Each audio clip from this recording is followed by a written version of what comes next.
برنامه امروز یه صبحانه رژیمیه.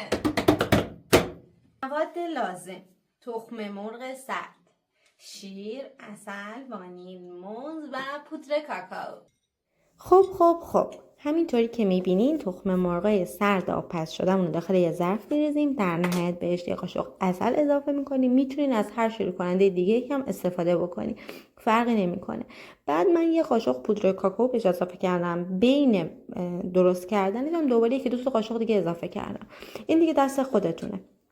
بعد یه لیوان شیر بهش اضافه میکنیم. اینم بستگی به خودتون داره که میخواین غلیظ‌تر یا رقیق‌تر بشه. برای اینکه بوی تخم مرغم از بین بره یه کوچولو بهش وانیل اضافه میکنیم. فقط حواستون باشه که تلخ نشه.